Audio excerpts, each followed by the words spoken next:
अस्सलाम वालेकुम students. I am physics teacher Khizar Hayat. आज की वीडियो में हम फ़िज़िक्स क्लास 12th का पीबीए पेपर का सलूशन देखेंगे, जो कि अभी प्री बोर्ड एग्ज़ाम में आपका पेपर था। तो बिना टाइम वेस्ट किए हम इस पीबीए पेपर के सलूशन की तरफ चलते हैं। 15 मार्क्स का ये पीबीए पेपर था और 16 मिनट इसके लिए टाइम था। तो ये कुछ इंस्ट्रक्शंस हैं, इनको आप खुद से रीड आउट कर लेना। सेक्शन ए में क्वेश्चन नंबर 1 है। इसमें कह रहे हैं कि look at the circuit diagram to determine the EMF and the internal resistance of a cell and answer the questions given below। कहते हैं ये जो नीचे आपको सर्किट डायग्राम दी गई है, आप इस सर्किट डायग्राम को देखें और ये बेसिकली ये उस एक्सपेरिमेंट की है जिसमें हम EMF मालूम करते हैं और इंटरनल रेजिस्टेंस मालूम करते हैं किस चीज़ की, सेल की। तो उसका आंसर हमने किस तरह देना है, हमने ये ऑब्जर्वेशन टेबल इन्होंने दे दी है, उसकी वैल्यूज़ रिकॉर्डेड आपके पास हैं, करंट की और वोल्टेज की। इनको आप गौर से आप अंडरस्टैंड कर लें और इसके बाद आपने इनका यानी कि इस एक्सपेरिमेंट के अकॉर्डिंग क्वेश्चंस होंगे, उनका आंसर देना होगा। इसमें पहले तो आप जब डाटा को एनालाइज करते हैं तो कुछ चीज़ें आपको क्लियर हो जानी चाहिए क्वेश्चंस को देखने से पहले। वो ये कि आपको नज़र आ रहा है कि करंट की वैल्यू जब 0 है तो वोल्टेज मैक्सिमम है, और जैसे ही डाउनवर्ड करंट बढ़ता जा रहा है, 13.1 हुआ है तो वोल्टेज 1.30 हो गया, यानी कि कम हो गया। करंट 20 मिली एम्पेयर हुआ है तो फिर वोल्टेज फर्दर कम हो गया। मतलब करंट और वोल्टेज में यहाँ कोई डायरेक्ट रिलेशन नहीं है, इन्वर्स रिलेशन है। ठीक है, तो मतलब ये चीज़ आपको यहाँ से अंडरस्टैंड कर लेनी चाहिए। अब हम चलते हैं नेक्स्ट क्वेश्चंस की तरफ। जी स्टूडेंट्स, पहला क्वेश्चन है, कहते हैं plot a graph using observation given above. जो आपने अभी टेबल देखा, उन ऑब्जर्वेशंस के अकॉर्डिंग आपने ग्राफ बनाना है। Draw a line of best fit and form it, determine the EMF and internal resistance of a source. Source mean वही cell जो आप एक्सपेरिमेंट में जिसकी बात हुई है। तो अब हम देखते हैं कि उसके अकॉर्डिंग, उन वैल्यूज़ के अकॉर्डिंग जब हम ग्राफ बनाने लगते हैं तो हमें मालूम है कि करंट को हम एक्स एक्सिस पर रख रहे हैं और वोल्टेज को हम वाई एक्सिस के ऊपर। तो करंट हमारे पास मिली एम्पेयर में है और वोल्टेज वी यानी कि पोटेंशियल जो है वो वोल्ट्स में है। अब जब करंट ज़ीरो था तो वोल्टेज मैक्सिमम था, और जैसे जैसे करंट बढ़ा है वैसे वैसे वोल्टेज की वैल्यू कम होती गई है। ठीक है, तो हमने उन ऑब्जर्वेशंस के अकॉर्डिंग हमारे पास इस तरह की एक लाइन बनी, इस तरह का ग्राफ बना है कि करंट की वैल्यू जैसे जैसे बढ़ती जाएगी वोल्टेज वैसे वैसे कम होता जाएगा। तो क्योंकि सारी वैल्यूज़ के लिए तो मुमकिन नहीं था, ना ही इतना बड़ा ग्राफ पेपर था, तो कोई सी 4-5 वैल्यूज़ तक आपने अप्रॉक्सीमेटली वो ग्राफ ड्रा करना होता है।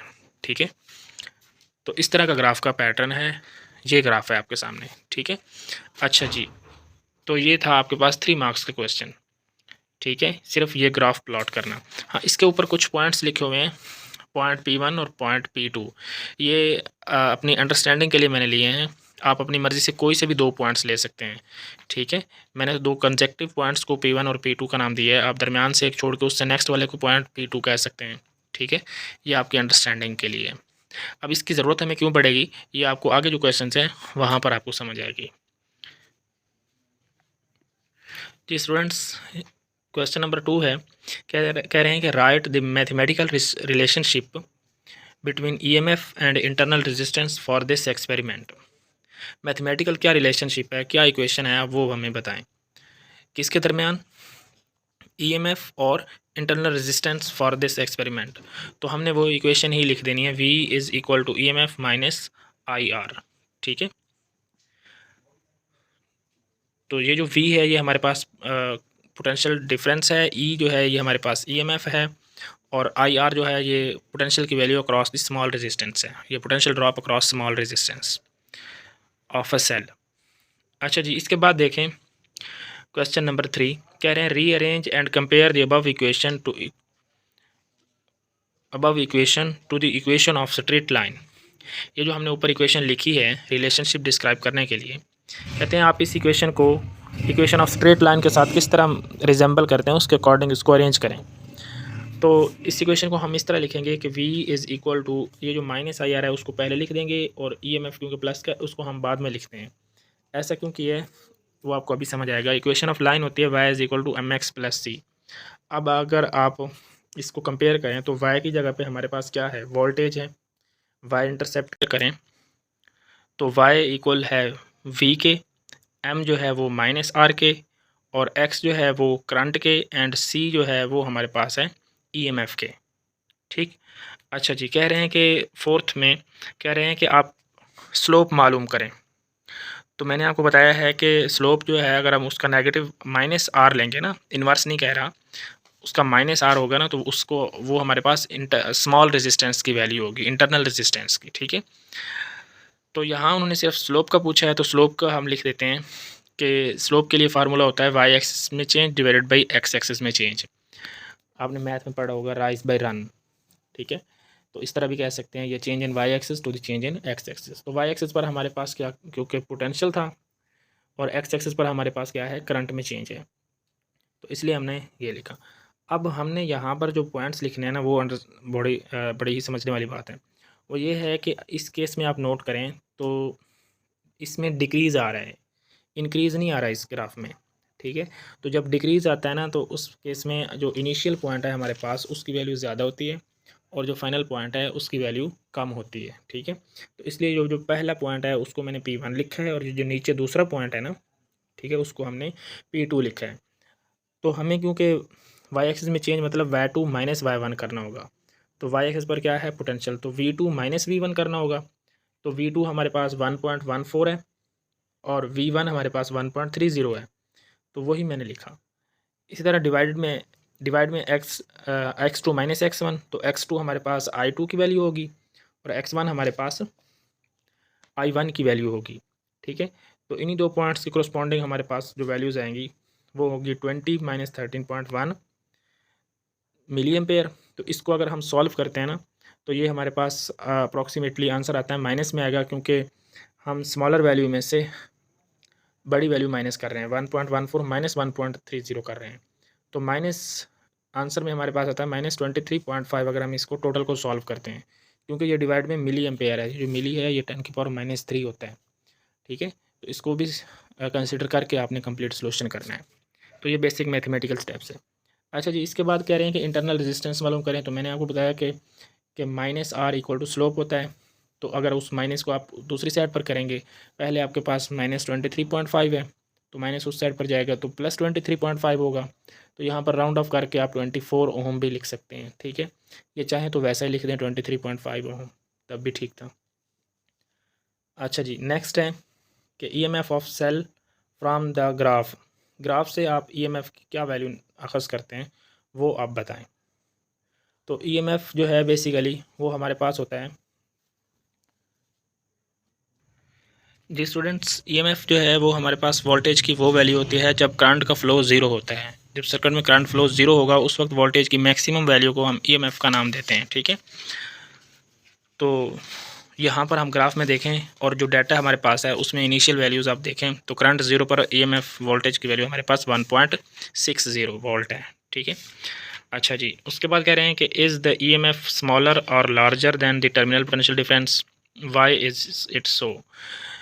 तो ईएमएफ जो है जिसको हम ई के साथ शो कर रहे हैं is always greater than terminal potential difference.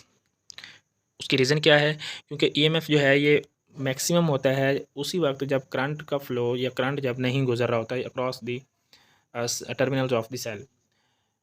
लेकिन जैसे ही करंट का फ्लो होता है, करंट गुजरना शुरू करता है, तो उस वक्त टर्मिनल पोटेंशियल डिफरेंस की जो वैल्यू है, तो वो ईएमएफ जो पोटेंशियल ड्रॉप हो रहा होता है स्मॉल रेजिस्टेंस के अक्रॉस, वो टोटल ईएमएफ से माइनस हो जाता है। तो टर्मिनल पोटेंशियल डिफरेंस जो है वो बेसिकली कम रहता है, और ईएमएफ जो है उसका लिंक जो है वो सोर्स के साथ होता है, और जब करंट नहीं गुजर रहा होता तो उस वक्त ईएमएफ की वैल्यू मैक्सिमम होती है। तो इसलिए EMF is always greater than terminal potential difference. तो अब हम चलते हैं सेक्शन बी की तरफ। जी स्टूडेंट्स, क्वेश्चन नंबर 2 है, कह रहे हैं कि answer the following questions. Student investigates the characteristics of a semiconductor diode based on the observations. The resulting curve is shown below. Discuss the diode's behavior that can be inferred from the graph. जो आपको इस graph से diode का behaviour observe हो रहा है, जो आप देख रहे हैं, आप उसको अपने वर्ड्स में या सिंपल कुछ पॉइंट्स में आप बयान करें। तो इसको हम लिखते हैं।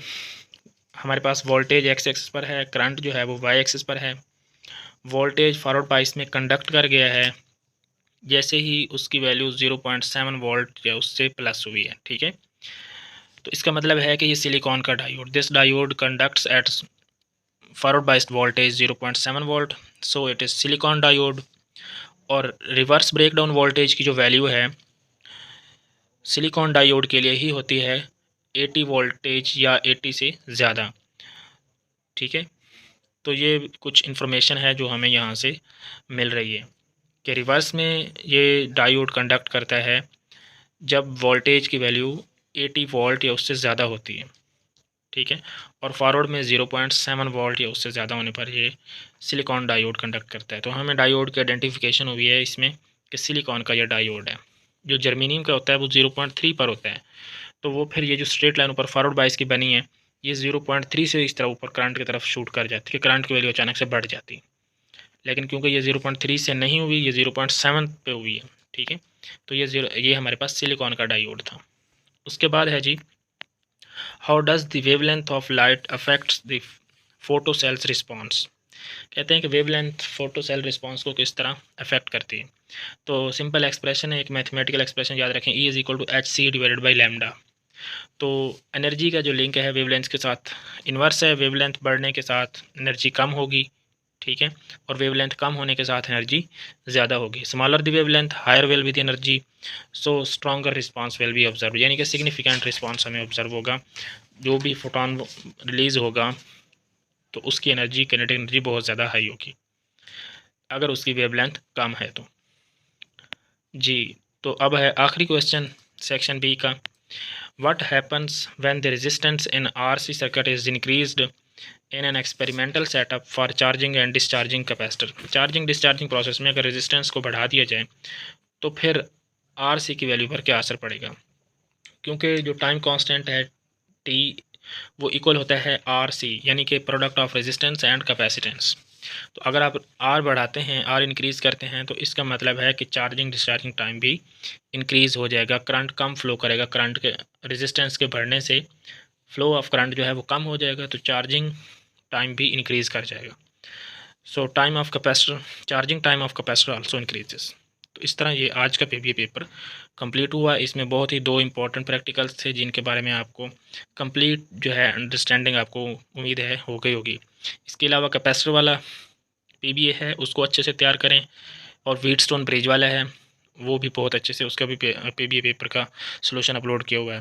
जो पहले आपका पीबीए पेपर हुआ फर्स्ट टर्म का, तो उसका सॉल्यूशन भी मौजूद है। तो आप ऑलमोस्ट इन्हीं को ही तैयार कर लेते हैं तो आपका बोर्ड का पेपर बहुत अच्छा हो जाएगा। ओके, अल्लाह हाफिज़।